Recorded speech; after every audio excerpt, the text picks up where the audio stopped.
नमस्कार विद्यार्थी मित्रांनो, गोविंद त्रिभुवन चॅनलमध्ये आपलं सर्वांचं स्वागत आहे.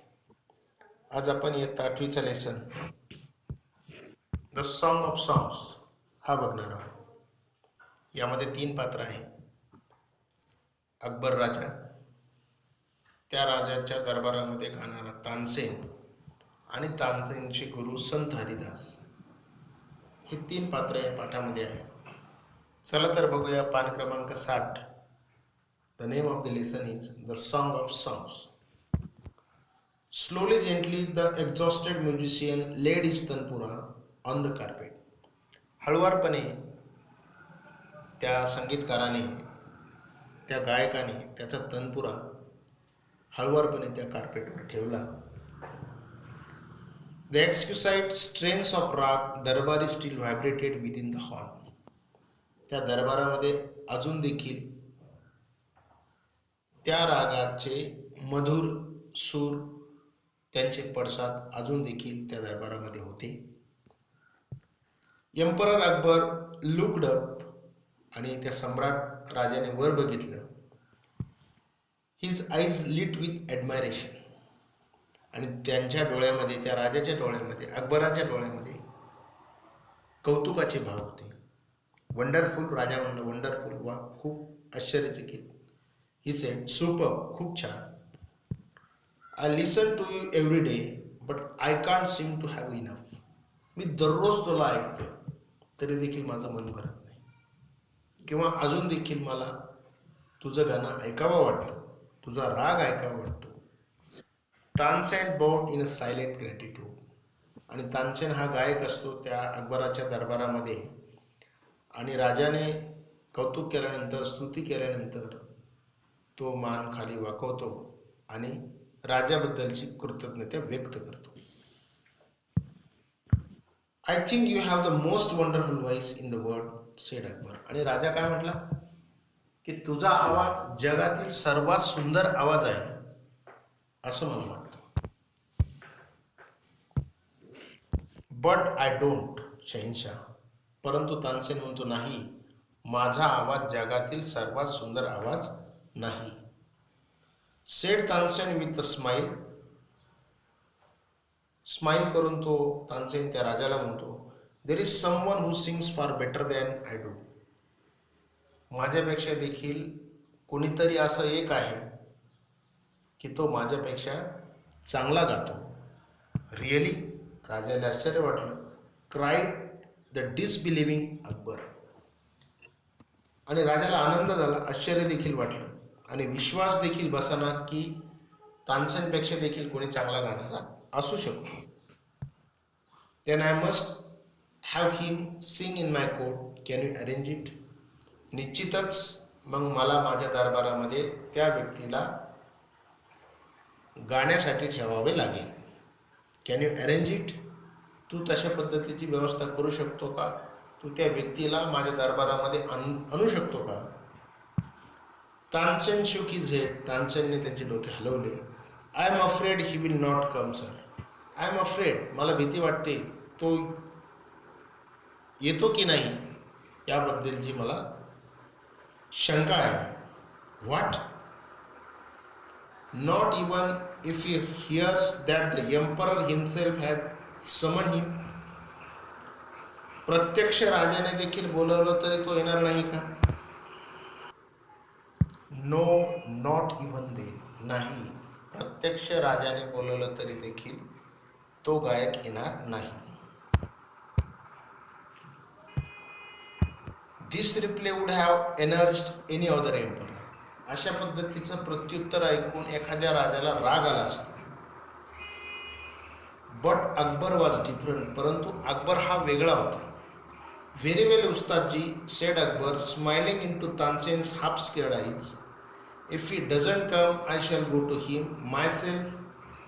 Will you take me to him. काही हरकत नाही, तो गायक जर आपल्या दरबारामध्ये येत नसेल तर आपण स्वतः त्या गायकाकडे जाऊ. Will you take me to him. तुम्ही मला त्याच्याकडे घेऊन जाल का? अशा पद्धतीचा अकबर त्या तानसेनला, म्हणजे उस्तादजीला म्हणतो. Yes sir, provided you do not come as the emperor of Hindustan. निश्चितच मी त्या गायकाकडे तुम्हाला घेऊन जाईल, परंतु तुम्ही भारताचे सम्राट म्हणून तिथे यायचं नाही. I shall go as a humble lover of music. आणि मग तो सम्राट अकबर काय म्हणतो, मी एक संगीताचा निस्सीम भक्त, संगीत प्रेमी म्हणून मी त्यांच्याकडे जाईल. संत Haridas was the man Tansen had spoken of. आणि तानसेनने सांगितलं होतं की संत हरिदास नावाचा एक व्यक्ती आहे. He had been Tansen's music teacher and he lived the austere life of a hermit. आणि संत हरिदास हे तानसेनचे गुरु होते आणि ते अगदी साधं जीवन जगतात. ते संन्यासी आहे, ते जंगलामध्ये राहतात. When Tansen and the emperor reached his hut he was busy with his daily course. ज्यावेळेस तानसेन आणि सम्राट राजा संत हरिदासकडे गेले त्यावेळेस दररोजचे जे काही नियमित कामं होते ते नियमित काम करण्यामध्ये संत हरिदास हे मग्न होते. When they asked him to sing he smiled but said firmly. ज्यावेळेस यांनी त्यांना गायला सांगितलं, when they asked him to sing he smiled but said firmly. आणि ज्यावेळेस हे दोघं म्हणले तुम्ही गा, त्यावेळेस ते संत हरिदास अगदी फर्मली निश्चितपणे म्हणाले, I am long passed the age for singing. मी फार फार वर्षापासून गात आहे. Even his favourite people could not persuade him to change his mind. त्यांचे कितीही जवळचे आणि आवडते शिष्य जरी असले तर त्यांचं मन ते बदलू शकत नव्हते, त्यांची मानसिकता ते बदलू शकत नव्हते. But Tansen knew how to get round him. परंतु तानसेनला माहीत होतं की त्यांना कशा पद्धतीने त्यांचं मन वळवायचं. He offered to sing before his guru. आणि मग ते काय म्हटले, तानसेन म्हणाले की तुम्ही पुढं गा, मी तुमच्या पाठीमागे गातो. And he made a deliberate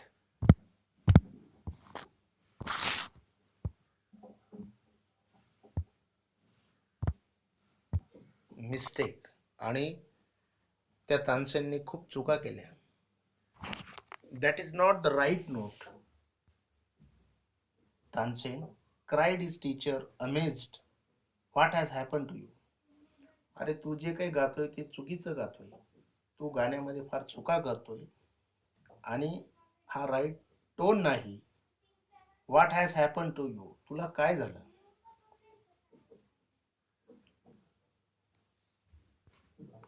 Tansen did not seem to understand his teacher and he made the same mistake again.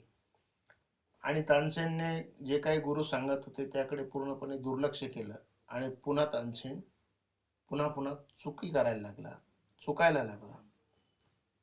Exasperated, Sant Haridas took the tanpura from Tansen's hands and sang the right note. Then he went on the next and the next. आणि संत हरिदास यांना राग आला की तानसेन चांगल्या पद्धतीनं गात नाही.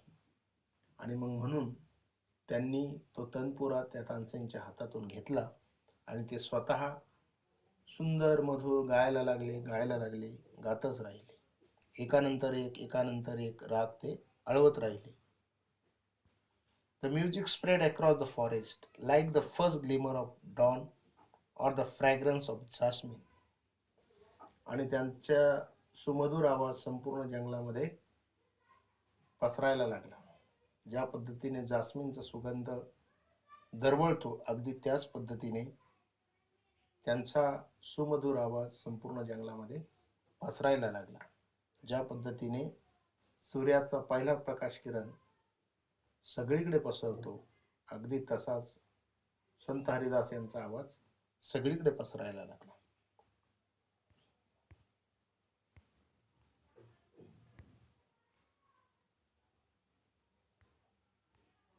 Both Akbar and Tansen listened to him as if they were hypnotized, and the emperor realized that Tansen had spoken the truth. Akbar आणि तानसेन हे दोघं मंत्रमुग्ध म्हणून ऐकत होते आणि अकबराला सम्राटाला खात्री पटली की खरोखर तानसेन बोलत होता की माझ्यापेक्षा देखील कोणी चांगला गाणारा आहे. दोघं देखील हिप्नोटाईज झाले, संमोहित झाले. He had not known that music could be like this. आणि राजाला माहित नव्हतं की संगीतामध्ये एवढी ताकद असते, संगीत एवढं चांगलं असतं. He had certainly never heard anything like it before. अशा पद्धतीचं गाणं, अशा पद्धतीचं संगीत राजाने यापूर्वी कधीही ऐकलेलं नव्हतं.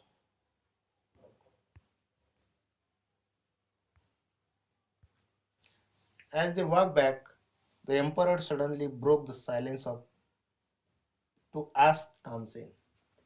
आणि ज्यावेळेस ते मागे फिरले त्यावेळेस राजा तानसेनला विचारू लागला, why can't you sing like him Ustadji? तुम्ही देखील तुमच्या गुरुप्रमाणे अगदी मधुर चांगलं गाणं का गाऊ शकत नाही? तानसेन स्माइल. तानसेन हसला. Shahenshah, I sing at your command, the command of the emperor of Hindustan. मी तुमच्या कमांडवर गातो आणि तुमची कमांड म्हणजे संपूर्ण हिंदुस्थानाची कमांड. मी आदेशावर गातो.